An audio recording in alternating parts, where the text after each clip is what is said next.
Assalamualaikum warahmatullahi wabarakatuh.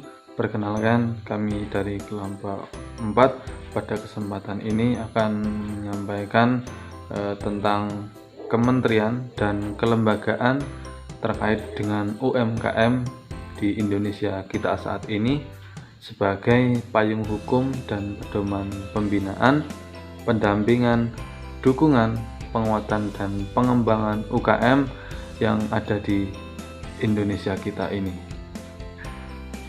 Oke teman-teman, langsung saja kita ke materi. Kementerian Koperasi dan Usaha Kecil Menengah merupakan kementerian dalam pemerintahan Indonesia yang membidangi urusan koperasi dan usaha kecil menengah. Lalu, apa sih tugas dan fungsi Kementerian Koperasi dan Usaha Kecil Menengah? Tugas dan fungsinya telah ditetapkan dalam Peraturan Presiden Nomor 96 Tahun 2020 tentang Kementerian Koperasi dan Usaha Kecil Menengah. Tugasnya yaitu menyelenggarakan urusan di bidang koperasi dan UKM dalam pemerintahan untuk membantu Presiden dalam menyelenggarakan pemerintahan negara. Kemudian, fungsi dari kementerian ini adalah yang pertama, perumusan dan penetapan kebijakan di bidang perkoperasian, usaha mikro, usaha kecil dan menengah, serta kewirausahaan. Yang kedua yaitu koordinasi dan sinkronisasi pelaksanaan kebijakan di bidang perkoperasian, usaha mikro, usaha kecil dan menengah, dan juga kewirausahaan. Yang ketiga, koordinasi pelaksanaan tugas, pembinaan, dan pemberian dukungan administrasi kepada seluruh unsur organisasi di lingkungan Kementerian Koperasi dan UKM. Yang keempat, pengelolaan barang milik negara yang menjadi tanggung jawab Kementerian Koperasi dan Usaha Kecil Menengah. Yang kelima, pengawasan atas pelaksanaan tugas di lingkungan koperasi dan usaha kecil menengah. Dan yang keenam, penyelenggaraan fungsi lain yang diberikan oleh Presiden. Nah, selanjutnya adalah Menteri Perindustrian dan Perdagangan. Nah, Kementerian Perindustrian ini memiliki tugas pokok, yaitu menyelenggarakan urusan di bidang perindustrian dalam pemerintahan untuk membantu Presiden dalam menyelenggarakan pemerintahan negara. Nah, dalam melaksanakan tugasnya, Kementerian Perindustrian ini menyelenggarakan fungsi sebagai perumusan, penetapan, dan pelaksanaan kebijakan di bidang perindustrian, serta pelaksanaan bimbingan dan teknis supervisi atas pelaksanaan kebijakan di bidang perindustrian.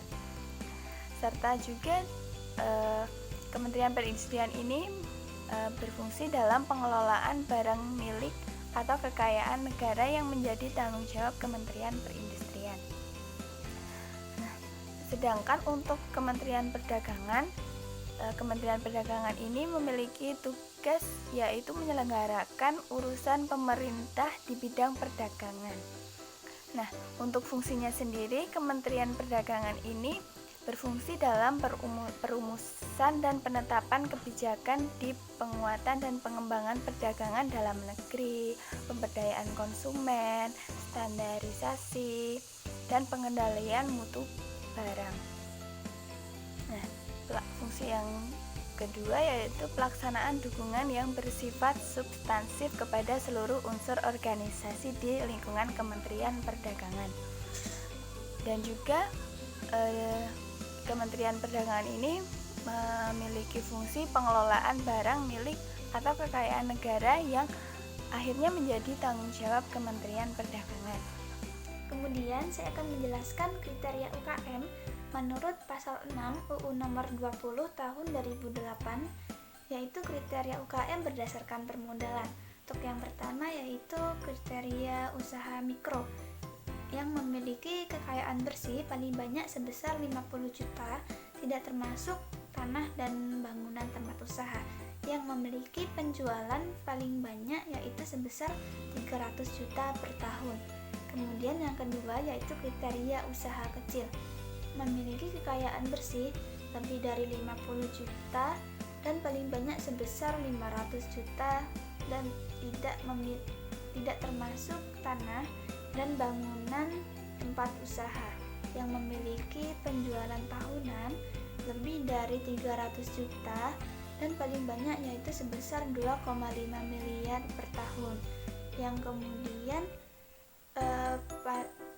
UKM usaha menengah yang memiliki kriteria kekayaan bersih lebih dari 500 juta dan paling banyak yaitu 10 miliar tidak termasuk tanah dan bangunan tempat usaha yang memiliki penjualan tahunan paling lebih dari 2,5 miliar dan paling banyak sebesar 50 miliar per tahun. Selanjutnya, kriteria UMKM menurut World Bank itu terbagi menjadi 3 jenis UMKM, yaitu usaha mikro, usaha kecil, dan usaha menengah. Untuk usaha mikro itu memiliki kekayaan bersih dan hasil penjualan tahunannya itu kurang dari 100.000 dolar atau setara 1,4 miliar rupiah, serta jumlah karyawannya itu kurang dari 10 orang.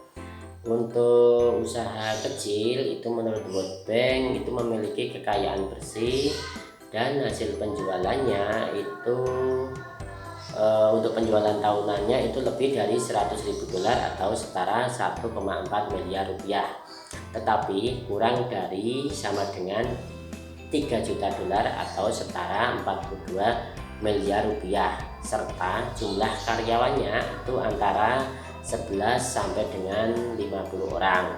Yang selanjutnya usaha menengah untuk World Bank itu menyampaikan kriteria itu bahwa usaha menengah itu memiliki kekayaan bersih dan hasil penjualan tahunannya itu lebih dari 3 juta dolar, tetapi kurang sama dengan 15 juta dolar atau setara 213 miliar rupiah, serta jumlah karyawannya antara 51 sampai dengan 300 orang.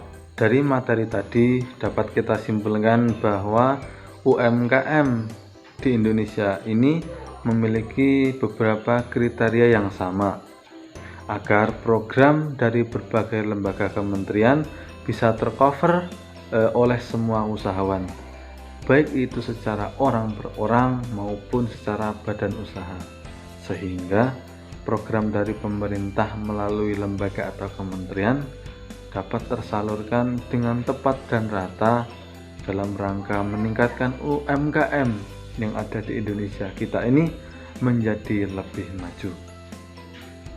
Sekian materi yang bisa kami sampaikan, kurang lebihnya mohon maaf. Wassalamualaikum warahmatullahi wabarakatuh.